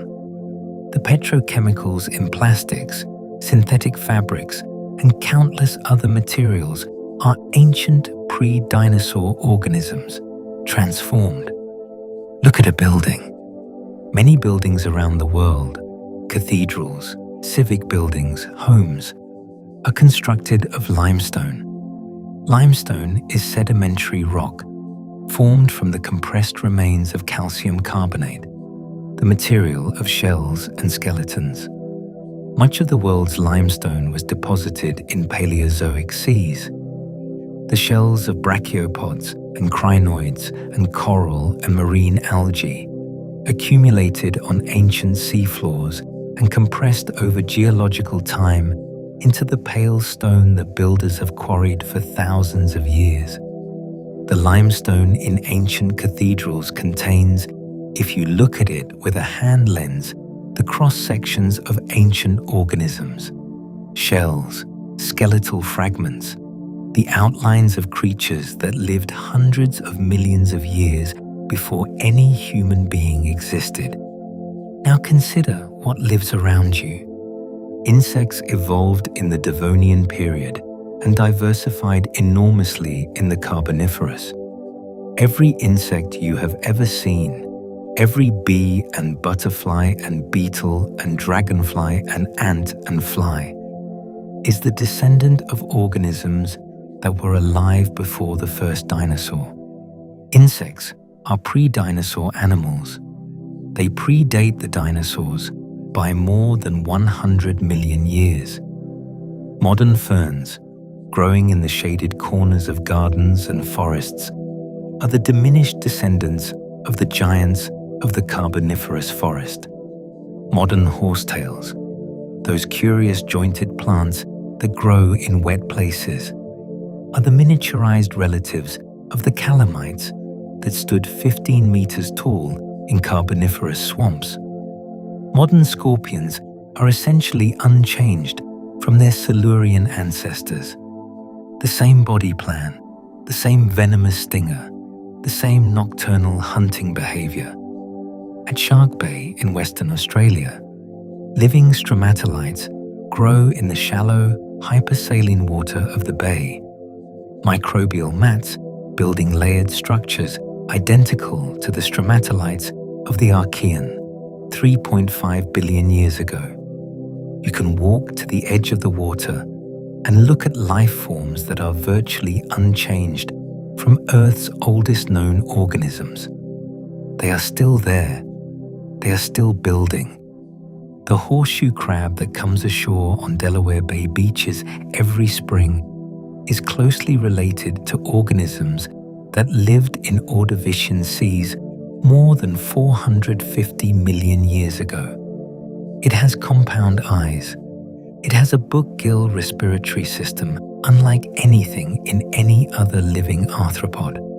Its blood contains a unique compound, Limulus amebocyte lysate, that is so sensitive to bacterial contamination that it is used to test every injectable drug and implanted medical device for bacterial pyrogens. The ancient chemistry of a pre-dinosaur animal is literally used to ensure the safety of modern medicine. The nautilus, the chambered coiled cephalopod that still moves through Pacific waters at night, is the living descendant of the great nautiloid predators of the Ordovician seas. When a nautilus draws water into its mantle cavity and expels it in a jet to move through the dark ocean, It is doing something that its ancestors have been doing for more than 400 million years. The world before the dinosaurs is not a world that ended. It is a world that continued, transformed, reduced in some ways, expanded in others, into the world we inhabit. The oxygen, the coal, the limestone, the insects, the ferns, the scorpions, the horseshoe crabs, the nautiluses, the stromatolites, all of it is still here. And the science that has allowed us to know all of this, to reach back through hundreds of millions of years and reconstruct worlds that ended long before any human existed, is itself a remarkable achievement. That is where we are going next. How do we know any of this? Everything described in tonight's journey, the Cambrian sea creatures, the Devonian forests, the Carboniferous giant insects, the Permian synapsids, the Great Dying and its survivors, was reconstructed from physical evidence, from rocks and fossils and chemical signatures preserved in ancient stone, from the patient, cumulative work of generations of scientists who asked what the Earth was like before any human existed to observe it, and who developed increasingly sophisticated methods for finding out. It is worth spending some time with this question, not because the methods are more interesting than the creatures they reveal, but because understanding how we know gives the knowledge a different kind of weight. When you understand that a scientist spent years analyzing the chemistry of molecules preserved in 560 million-year-old rock to determine whether Dickinsonia was an animal, the conclusion takes on a texture it would not have if you simply heard it stated as fact. The most fundamental tool of pre-dinosaur science is the fossil record. Fossils are the physical remains or traces of ancient organisms preserved in rock. Most organisms that die leave no fossil. They are consumed by scavengers, decomposed by bacteria and fungi, broken apart by physical processes, and leave nothing behind. Fossilization requires unusual circumstances, rapid burial in fine-grained sediment, in conditions that limit decomposition. The fossil record is therefore a biased sample of ancient life, weighted toward organisms that had hard parts, that lived in environments where rapid burial was possible, and that happened to have their remains preserved and then exposed by erosion millions of years later. Despite these biases, the fossil record is rich beyond what might be expected. Hundreds of thousands of species are known from fossils. The major events in the history of life, the Cambrian explosion, the Devonian fish-to-land transition, the Permian Triassic extinction, are written in extraordinary detail in the rocks. Some fossil sites are remarkable for the completeness and detail of their preservation. The Burgess Shale in British Columbia, a UNESCO World Heritage Site accessible via hiking trails in Yoho National Park, preserves soft-bodied Cambrian organisms in exceptional detail. Charles Walcott discovered it in 1909 while conducting a geological survey of the Canadian Rockies.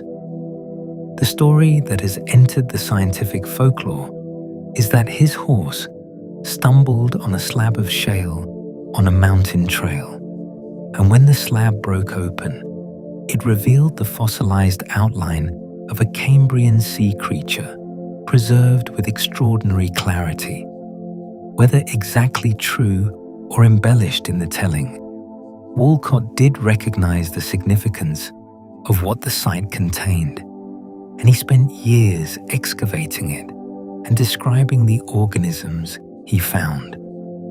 The Burgess Shale preserves organisms because the mud that buried them was fine-grained and anoxic, free of the oxygen that bacteria need to decompose organic material.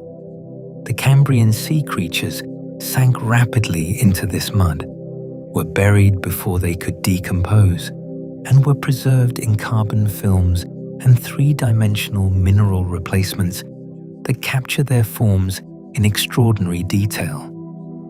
The reshaped in Aberdeenshire, Scotland, discovered in 1912, preserves an entirely different kind of ancient world, a hot spring system in the early Devonian, approximately 407 million years ago, deposited silica-rich water over the surrounding landscape. As this silica solidified into chert, it encased everything it touched: plants, insects, fungi, mites, crustaceans, in microscopic detail. The organisms are not crushed or flattened. They are three-dimensionally preserved in the silica matrix, their cellular structure intact. Thin sections cut through reshaped rock and examined under a microscope reveal complete early land plants with their conducting tissues visible, mites with their individual leg segments clear, and the earliest known land animals in extraordinary detail. The Karoo Basin in South Africa is a different kind of treasure. Rather than exceptional preservation of individual organisms, the Karoo provides a temporal sequence, layer after layer, of Permian and early Triassic rock, each layer preserving the vertebrates that lived at that time. Walking through the Karoo landscape, through the vast, dry, beautifully eroded river valleys, you walk through time. The deeper layers contain the rich diversity of the Middle Permian. As you move up through the sequence, the diversity changes. The Gorgonopsians appear, become abundant, and then vanish. Lystrosaurus appears and comes to dominate. The Permian-Triassic boundary is visible in the rock, a change in sediment color and character that marks the catastrophe. The Mason Creek fossil beds of Illinois, found in the spoil heaps of old coal mines, preserve Carboniferous organisms in remarkable detail in ironstone nodules. When split open, these nodules sometimes reveal the carbon impressions of Carboniferous insects, ferns, and soft-bodied organisms that are rarely preserved in other settings. The techniques used to extract information from these sites have expanded enormously in recent decades. Radiometric dating, using the known decay rates of radioactive isotopes, allows scientists to determine the age of rocks with considerable precision. Different isotope systems, uranium to lead, potassium to argon, carbon to nitrogen, are useful over different timescales. For the very ancient rocks of the Hadean and Archean, uranium-lead dating provides ages accurate to within a few percent. For the Carboniferous and Permian, argon-argon dating provides extraordinary precision. Isotopic analysis reads the chemistry of ancient environments from the chemical signatures preserved in rocks and fossils. The ratio of oxygen isotopes in ancient shells records the temperature of the water in which they formed. The ratio of carbon isotopes in ancient organic material records information about productivity and the carbon cycle. These chemical signals, read from rocks around the world, allow scientists to reconstruct ancient climates and ocean chemistries in considerable detail. Molecular paleontology, extracting and analyzing ancient proteins preserved in fossils, is a newer technique pushing the boundaries of what biological information can be recovered from ancient remains. Ancient proteins have been extracted from dinosaur bones, from cave bear teeth, and from even older material. The chemical structure of these preserved proteins provides information about evolutionary relationships and biological processes. New fossil sites continue to be discovered. The Chengjiang biota in Yunnan province, China, discovered in 1984, rivals the Burgess Shale in its preservation and diversity. The Ediacaran fossil sites of the Flinders Ranges in South Australia continue to yield new organisms. The Karoo Basin continues to produce new synapsid species from its ancient mudstones. In 2018, the giant Dicynodont Lisowicza was described from Poland, a previously unknown giant from the very end of the Triassic. The pre-dinosaur world is still being discovered. New creatures are still being found. The story is still being written. And that ongoing discovery, that sense that the ancient past is not a closed book, but an open one, with new pages still being read, is worth carrying into the final quiet moments of tonight's journey. That is where we are going next. There is nothing left to explain. The story has been told. The Hadean earth, bare rock and volcanic sky, and a moon that hung enormous and close over young dark oceans. The cyanobacteria working invisibly in ancient seas, filling the air with oxygen over billions of patient years. The snowball Earth episodes, ice from pole to equator, a world almost stopped. The first eukaryotic cells, born from the union of two ancient bacteria, carrying within them the foundations of all complex life.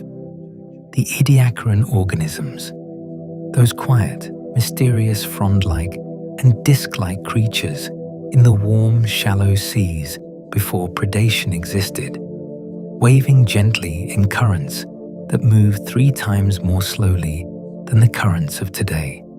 The Cambrian explosion, Anomalocaris and Hallucigenia and Opabenia in their alien diversity. The Ordovician seas full of trilobites and crinoid gardens and the first coral reefs. The Silurian shores where the first plants were learning to stand upright in the air. The Devonian forests, strange and tall and utterly unlike any forest that would follow. And Dunkleosteus ruling the sea below. The Carboniferous coal swamps, their oxygen-rich air filled with wings spanning 70 centimeters. The Permian world, rich with mammal-like creatures, with gorgonopsians and dicynodonts, and the extraordinary experiment of Dimetrodon and its sail. And then the great dying, the worst moment in the history of life, and the survivors picking up the pieces in a diminished and quiet world.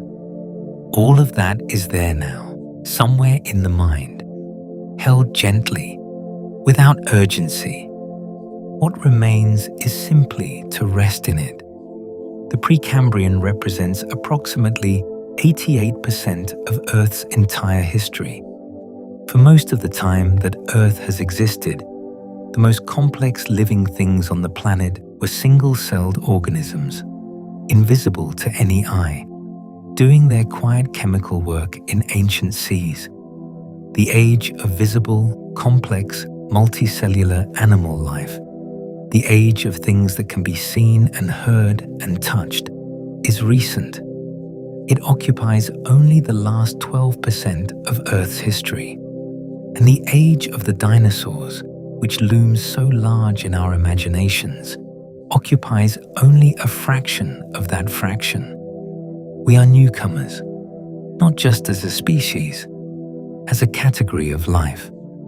The age of large, visible, complex animals is itself a recent development in a very old story. But what a story! Think of the oxygen in the air around you right now. Think of where it came from. Cyanobacteria, tiny, simple, invisible, living in ancient seas more than 2 billion years ago, dividing and photosynthesizing and releasing oxygen as a byproduct, generation after generation after generation, over timescales that make the entire history of human civilization look momentary. The oxygen they produced accumulated in the atmosphere over hundreds of millions of years. It changed the world they lived in beyond recognition. It made possible every subsequent breath drawn by every subsequent complex organism. And they did none of it intentionally. They simply lived. Think of the coal in a power plant, or the oil in a fuel tank. Think of those carboniferous forests, lepidodendron rising 30 meters in an oxygen-rich atmosphere, sheltering creatures that have no living equivalents. Think of the carbon in that coal, being carbon that those trees drew down from the ancient air, locked in their wood for 300 million years, until the industrial age released it back into the sky from which it had come. The world's carbon cycles across geological time in ways that connect the carboniferous atmosphere to the modern atmosphere through an unbroken chemical thread. Think of a horseshoe crab moving through the surf on a May evening in Delaware, its body plan unchanged since the Ordovician, its blue, copper-based blood carrying oxygen through tissues organized in patterns established before the Silurian, its compound eyes seeing the world through a visual system that has been refined over hundreds of millions of years. A pre-dinosaur animal in a modern world, still doing what its ancestors did, still coming to the shore every spring to lay eggs in the sand. Think of the fern on a windowsill, small and green and quiet, the diminished descendant of giants that rose 15 meters in carboniferous swamps, whose compressed remains are burning in power plants to light cities. Think of the Gorgonopsian in the Permian afternoon, the long saber teeth, the increasingly upright posture, the probable warm blood stirring in a body that was already, in some ways, reaching towards something like what mammals would eventually become. That lineage did not survive the Permian-Triassic extinction, but a related lineage did. The cynodonts, the precursors of mammals, the small and patient survivors who endured the aftermath, and eventually, tens of millions of years later, gave rise to the first true mammals. And eventually, through an unbroken chain of births and deaths and evolutionary changes, to the particular mammal that is resting tonight somewhere in the world, listening to this story. You are the descendant of organisms that survived the worst mass extinction in Earth's history, not as a metaphor, as biological fact. Your evolutionary lineage passes through the Permian-Triassic boundary, through the survivors, through Lystrosaurus's world, through the slow Triassic recovery, through the small, nocturnal, insectivorous early mammals that lived in the shadow of the dinosaurs. Every generation back is another link in a chain that reaches to before the dinosaurs, to before the carboniferous forests, to before the Cambrian explosion, to the ancient single-celled organisms in warm Archean seas. You are made of carbon that has cycled through many organisms before you. Your oxygen is produced by the long work of photosynthetic life. Your evolutionary lineage passes through every extinction Earth has ever experienced and came through. life has survived 5 mass extinctions. Each time, it lost enormous diversity. Each time, the survivors rebuilt. Differently, not the same as what came before, but rebuilt. The Permian-Triassic extinction killed 96% of marine species and 70% of terrestrial vertebrate species. And from the survivors, including Lystrosaurus and the early cynodonts, and a few lineages of fish and invertebrates in the sea, came the entire subsequent diversity of life, including, eventually, us. The pre-dinosaur world produced forms of life that we are still discovering. It produced ecosystems of extraordinary complexity that operated for hundreds of millions of years. It built the oxygen in the air, the carbon in the coal, the limestone in the buildings, the evolutionary lineages that became the organisms alive today. It ended repeatedly in catastrophe, and it rebuilt repeatedly from what survived. Somewhere in the Flinders Ranges of South Australia, ancient Ediacaran rock is being slowly exposed by erosion. A new surface of stone, not seen for 540 million years, about to be touched by sunlight. Somewhere in the Karoo Basin, a river is cutting into Permian mudstone, gradually revealing the bones of a synapsid that has not been seen since the world was warm and Pangaea was whole.